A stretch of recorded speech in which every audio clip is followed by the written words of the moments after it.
¿Ya? Carmen, le quería consultar a Renzo. Tú nos mostraste las medidas en una guía extranjera y en una guía chilena. ¿La puedes mostrar? Sí. Pero al final lo que tenemos que ver es qué van a hacer ustedes, ¿cierto? Entonces, eso como una... En definitiva, ya, el paciente tiene la bronquiolitis, ¿cierto? Y se hizo la prueba, los exámenes y resultó que era virus sincicial respiratorio. ¿Qué medidas va a indicar usted? ¿Por qué? Porque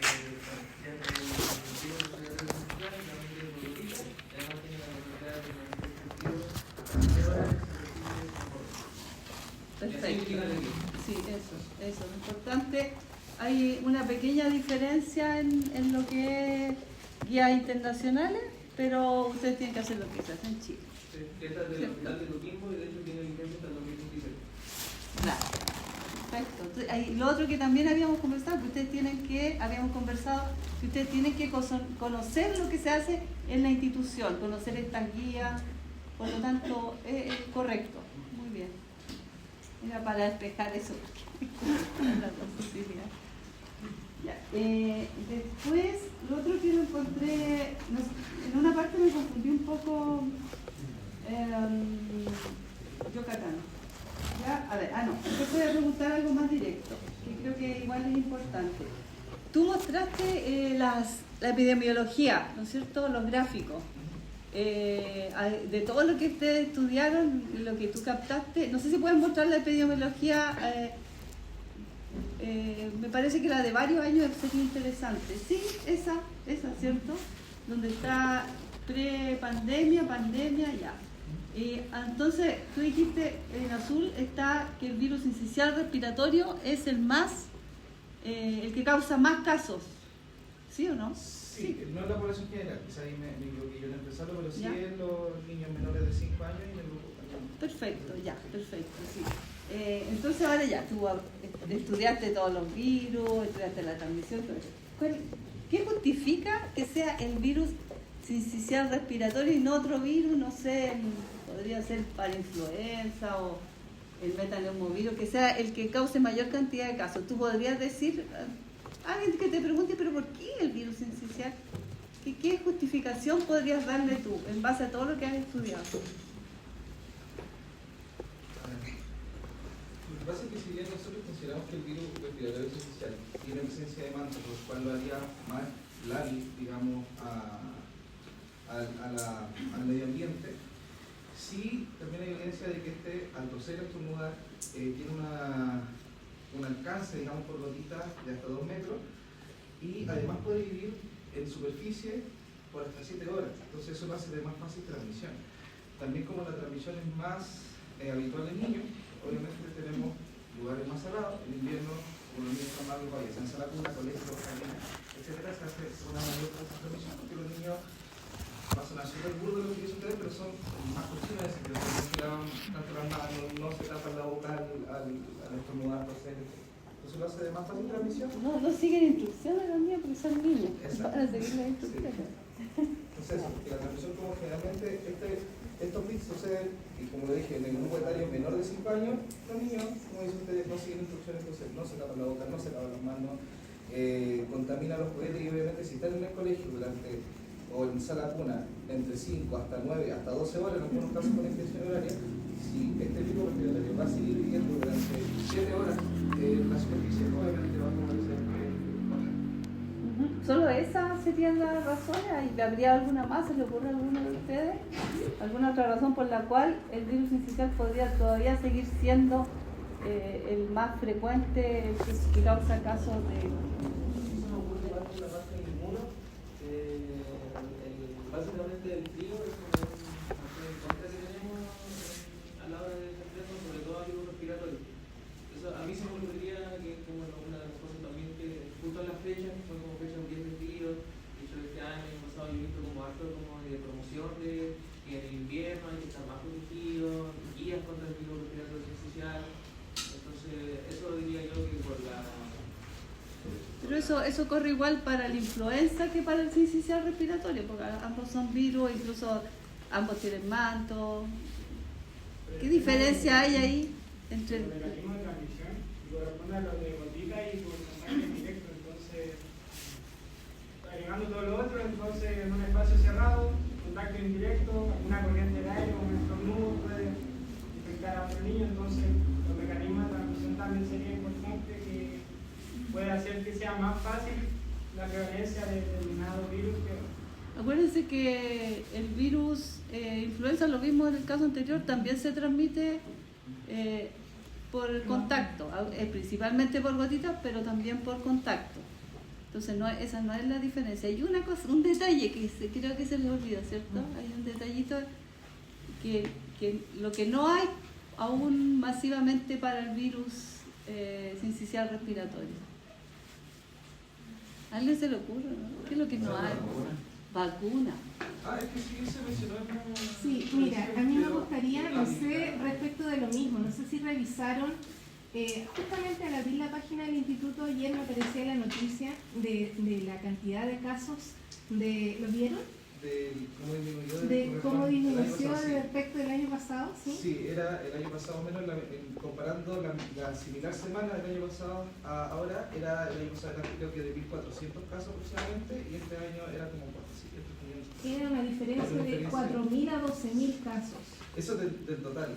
Pero claro, el total de los virus. Sí. Claro, digamos, el total de los virus respiratorios disminuyó notablemente después de la vacuna. Entonces hay dos cosas con las que el rinovirus salió ahora como, por un lado, la inoculación del anticuerpo monoclonal que comenzó, como tú decías, en octubre del año pasado, y que empezamos a pesquisar rinovirus que antes no lo buscábamos. Entonces, por eso que se dio esto de que el virus respiratorio sincicial dejó de ser el más prevalente, entre comillas, porque antes no buscábamos el rinovirus, por un lado, y además porque ya está el efecto de la inoculación. Sí, lo otro que ocurre también de por qué apareció el rinovirus, porque si bien, creo que no lo comenté, es que acá no se ve como un caso exclusivamente, como que un caso, un virus, sino que un caso puede tener varios virus. Entonces, antes de la guía, de las recomendaciones de la toma de muestra y el procesamiento del panel viral, se realizaba inmunofluorescencia o los test estos de anticuerpos, estos test rápidos de anticuerpos. Y la inmunofluorescencia tiene una alta sensibilidad por el virus respiratorio sincicial, requiere un 85%, pero muy baja sensibilidad para los otros virus respiratorios. Y con la salida de la guía el año pasado, que fue como en junio del 2023, se comenzó a realizar más PCR. Y la PCR sí tiene una alta sensibilidad, creo que del 98% para los virus, para el virus respiratorio sincicial, y sobre el 93% para el otro virus respiratorio. Entonces ahí se empezó a detectar también rinovirus, que si bien la PCR es más cara, como lo dijo Julián, sí detecta los virus. Y como se vio que había una cantidad mayor de prevalencia, se comenzó a incorporar. Le voy a preguntar al tiro a Julián, ¿y por qué, desde la perspectiva de la técnica, es mejor la PCR que una inmunofluorescencia? Primero podemos destacar el tema de la sensibilidad. En el caso del virus sincicial, hay mayor sensibilidad, como acaban de decir, con el... ¿Y por qué se da eso? ¿Qué pasa con la muestra? ¿Qué pasa ahí con lo que estamos buscando? ¿Qué pesquisamos? Tendríamos la muestra, pesquisaríamos una cadena blanco, entonces lo que permitiría sería amplificarla, entonces podríamos tener una mayor cantidad de esa muestra por millones de lo que teníamos. Entonces, esa es la diferencia, esa es la gran diferencia que podemos tener por decir un virus, ¿cierto? Tomamos la muestra y lo hacemos por inmunofluorescencia o lo hacemos por PCR. Tenemos un virus, vamos a tener que mirar el virus. En cambio acá, el virus que teníamos va a ser amplificado muchas veces y me va a aparecer claramente que ahí había presencia de virus, porque lo que finalmente se va a medir no es el virus, sino que la amplificación de ese trozo, ¿cierto?, de material genético. Es súper importante eso. Y lo otro que quería decirles es que claro, si no hubiese sido por la pandemia, tampoco tendríamos posibilidad de tener PCR en varios centros, que es lo que nos pasa a nosotros Ahora aquí en San Felipe y en Los Andes, antes solamente San Felipe tenía posibilidad de hacer PCR y era centro centinela para influenza A. Y a pesar de que San Felipe era centro centinela, nosotros en Los Andes, como nos demorábamos mucho en tener el resultado, porque San Camilo tenía concentrado, el Instituto de Salud Pública nosotros nos dio la posibilidad desde el 2016 más o menos de hacer IFI, que no es un IFI, es un IFD, en realidad es una fluorescencia directa. Nos dio la posibilidad de hacer inmunofluorescencia aún teniendo un centro centinela para favorecer el diagnóstico oportuno. Y eso a nosotros en la zona nos favoreció harto, porque como después vino la pandemia, así como teníamos 2 hospitales con inmunofluorescencia, después tuvimos 2 hospitales con PCR. Entonces ahora lo que nosotros tenemos aquí es la posibilidad de hacer panel viral por PCR en ambos centros, ¿ya? Entonces eso también es bueno porque, como decíamos, de poder tener que mirar el virus a tener la amplificación para el diagnóstico, en el caso de la PCR claramente un beneficio. Así que eso, bien, no sé si me salí de lo que más ibas a seguir preguntando. Sí, no, está bien. En este caso, si nos vamos Julián, si nos vamos a las clases que hemos estado viendo, nosotros vimos que había pruebas directas y pruebas indirectas, ¿cierto? Para identificación de agentes infecciosos. ¿Qué tipo de prueba sería la que se le hace acá para saber cuál es el virus que está afectando al La verdad es poco claro, no se dice así como ¿qué está detrás? No, pero lo que dice y lo que se le indica es que, por ejemplo, en el tratamiento en el diagnóstico de la influenza se nos habla de una inmunofluorescencia indirecta, que esa es como en la guía de las infecciones respiratorias agudas, esa es la única parte que se menciona como tal, la indirecta. Pero, ¿cuál es la muestra en una prueba directa y cuál es la prueba en una muestra indirecta? ¿Y cuál es la muestra que se le toma al niño? ¿Puedo hacer la formulada? ¿Cuál es la muestra que se le toma al niño? Sabiendo cuál es la muestra, tú ya puedes decir que es una prueba directa o indirecta, según lo que vimos en clase, ¿cierto? Es diferente hablar de una inmunofluorescencia indirecta y directa a si la técnica es de diagnóstico, una técnica de diagnóstica directa o una técnica de diagnóstico indirecto. Hay una diferencia para nosotros saber si la técnica es de diagnóstico directo o indirecto y tiene que ver con el tipo de muestra. Eso es lo que la profesora está En la muestra indirecta, lo que se hace es con un manejo con suero. Entonces nosotros utilizamos suero para poder tomar la muestra. Entonces, la principal diferencia correspondería a la utilización de suero. ¿Y en el suero qué se busca? Pero parece que te fuiste igual. La pregunta es, ¿cuál es la prueba que se está haciendo? Considera cuál es la muestra, si tú lo dijiste. ¿Tú dijiste cuál es la muestra? ¿Tú dijiste? Sí, lo dijiste. El aspirado Ya, entonces en base a eso, si el aspirado nasofaríngeo, ya sea que le vaya a hacer inmunofluorescencia o le haga PCR, ¿qué tipo de prueba es? ¿Directa o indirecta? Indirecta porque en el procedimiento hablaba de suero. Sí, lo que pasa es que es distinto. Pero muéstranos cuáles son las muestras. Ahí están las muestras que estás tomando. Lo que pasa es que el concepto. ¿Qué muestra tomaste acá? Bueno, acá sería técnica directa. Técnica directa porque se está con la torla tomando el... Tú acá todo el rato nos mostraste que ibas a tener las secreciones. Por lo tanto, tú no vas a saber nada de presencia de anticuerpos. Tú vas a ver antígenos virales o genes virales si le haces PCR. Eso era para aclarar un poco, irnos a lo que hemos estado viendo en la materia, las pruebas directas e indirectas, que son puras directas. Ahora, no sé si encontraron otra desventaja que tenía la técnica de la inmunofluorescencia respecto al PCR en el momento de la toma de muestra. En el PCR podemos tener como mayor alternativa de toma de muestra, en donde, por ejemplo, Pero estoy hablando del momento de la toma de muestra, desde que tenemos los síntomas hasta que tomamos la muestra. ¿Podría haber un beneficio? si nos demoramos mucho en tomar la muestra, ¿qué podría pasar si estamos haciendo una toma de muestra directa? Estamos buscando el virus en la nasofaringe, ¿cierto? ¿Qué pasa si yo me demoro 7 días en tomarme la muestra?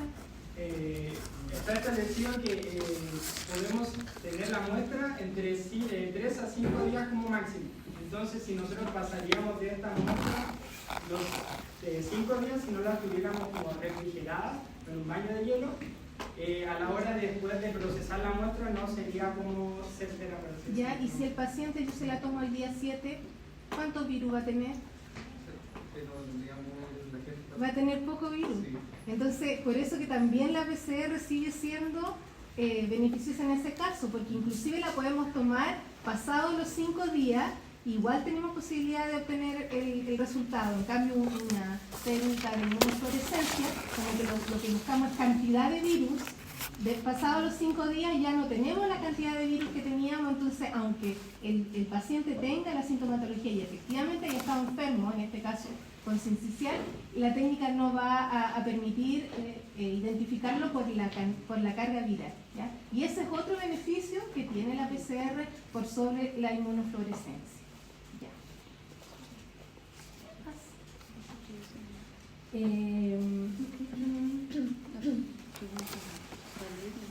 Sí, Valeria. No, queda bien, estaba bien, pero ya vimos el tema del grupo etario. Está bien. Ya. No, lo mío cortito, chiquillos. Los felicito por el abordaje que hicieron en el tema de los determinantes sociales. Lograron justamente enfocarse en 2 o 3 aspectos que están muy interrelacionados. Solo ponerle nombre a esto del trabajo que realizaba la madre, ¿cierto?, del lactante, que de acuerdo a los determinantes sociales hablaríamos de un trabajo informal, ¿ya? El trabajo formal es aquel que me garantiza una serie de prestaciones, seguridad social, el acceso, por ejemplo, a ausentarme de mi trabajo y que eso no perjudique mi remuneración, si es que puedo acceder a una licencia médica. Y todo aquello, en el caso de este trabajo informal de la mujer, ¿cierto?, la precariza y por lo tanto va a incidir en sus posibilidades para tomarse el respectivo tiempo para la mejoría de su hijo, de su hija, para no va a poder obtener el mismo ingreso como ustedes lo mencionaban. Entonces solamente como ponerle ahí el concepto un poco más técnico para referirnos a eso. Y lo que mencionan de la sala cuna efectivamente se constituye en un factor a considerar porque no hay tanta posibilidad de decidir o no poder enviar a este niño o a esta niña, producto de que en este entramado de circunstancias, el que la madre necesite seguir generando ingresos conlleva que muchas veces deban exponerse a esos espacios donde va a probablemente adquirir otros virus, ¿ya? Así que no, bien, muy bien. José Luis. Bueno, muchas gracias por la presentación. La verdad es que muy compleja, muy clara, se nota un gran dominio del objetivo completo. Así que felicitaciones por eso. ¿Pueden poner la pregunta ninguna, por favor? Solo.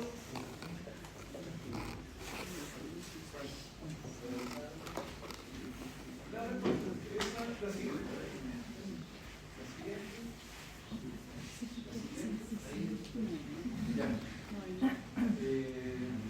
Algo re importante que es provocado por el sistema inmune y que tiene que ver con la enfermedad propiamente tal. Que la enfermedad se produce por el sistema inmune.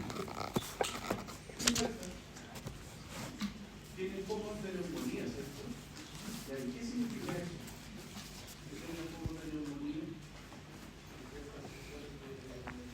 Estas partes, por ejemplo, la base, por ejemplo, tiene como compensación. La respuesta inmune está como más potente en esas zonas. ¿Y ahí eso qué significa? Una inflamación y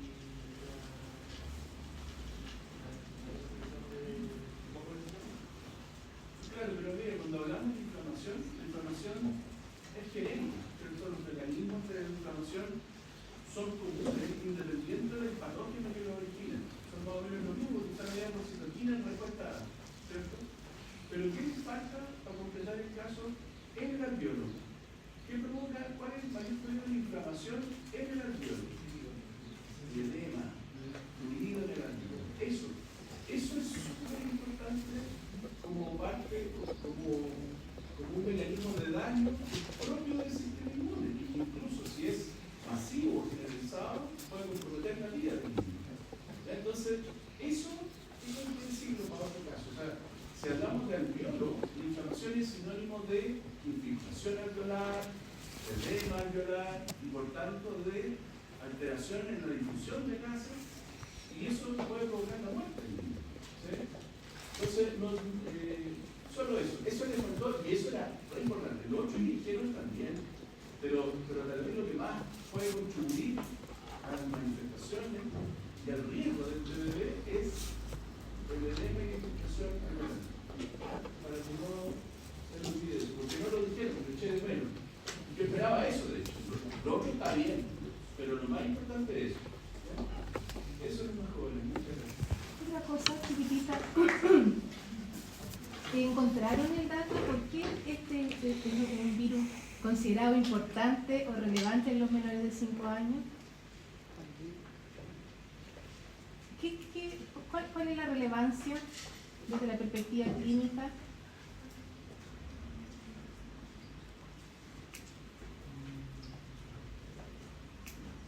El cuadro. ¿Por qué es como tan importante el virus en ese grupo etario como que afecta? Sí, ¿por qué hablamos? Ya la profesora explicó por la transmisión, pero ¿cuál es la importancia de que hoy día estemos hablando del virus respiratorio sincicial y no del rinovirus o del metaneumo? Es porque básicamente tiene como la cualidad, por así decirlo, de que este virus, como en fase muy avanzada de la infección, puede formar, por eso es sincicial, puede formarse in situ en las células que están en los alveolos. Entonces eso dificulta obviamente la mecánica respiratoria. Ya, ¿y qué pasa con esos pacientes? Hay que, no sé si intubar el término, pero hay que, ventilación asistida. ¿Y entonces qué pasa con eso? ¿Por qué es importante el virus entonces? Porque puede llevar a la hospitalización del Porque es el virus más importante en las hospitalizaciones de los bebés, ¿ya? Este es el virus por el cual se hacen planes de invierno, estamos colapsados, se contrata más personal, más kinesiólogos, más enfermeros, más médicos en el plan de invierno, modificamos las vacaciones, hacemos toda una cantidad de cosas, ¿cierto?, a nivel, digamos, país, políticas de salud, para poder enfrentar esta situación que se sabe que es así, ¿ya? Entonces, por eso estamos revisando este virus, por la importancia que tiene desde esa perspectiva. Ahora, otra cosa que me quedó de la duda, tú dijiste, Julián, que en la neumonía atípica, el principal agente era el micoplasma, ¿cierto? Entonces, no se usaban beta-lactámicos, pero después pusiste, o dijiste, ¿me podrías mostrar? Que se usaba después la amoxicilina.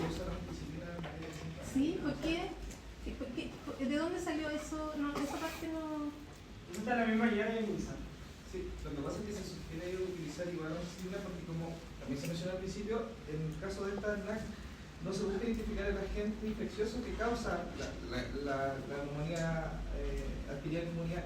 Entonces, si bien se sabe de que es más común tener micoplasma neumonía y se ocupa de los macrólidos, podría haber también otro patógeno que tenga por ende Y porque nos pasamos de los 5 años, ¿verdad? Entonces, como nos pasamos de los 5 años, ya estamos suponiendo que no está el micoplasma, ¿ya? Pero podría no estar o concomitar. Eso es importante porque la idea en esto era que hoy íbamos a utilizar macrólidos, ¿cierto? Por el tema de la pared de la... Al menos como en la pregunta 7, que era la pregunta del número, nos decían que las manifestaciones clínicas en este caso, y hicimos en base solamente a lo que se nos presentó en el caso, porque, por ejemplo, no nos decía, como en la 5, que nos decía, en caso de que sea artificial, ¿qué medida usted daría? Y por eso, en realidad, al menos no lo de la... Mencionamos lo de la inflamación solamente, pero lo de la parte como de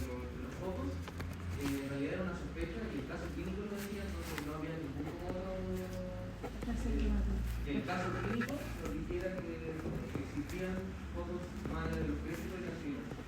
Sí, pero ojo que si fuera influenza, si fuera CCCA, si fuera cualquier otro respiratorio, el desenlace es el mismo. Puede llegar a situaciones de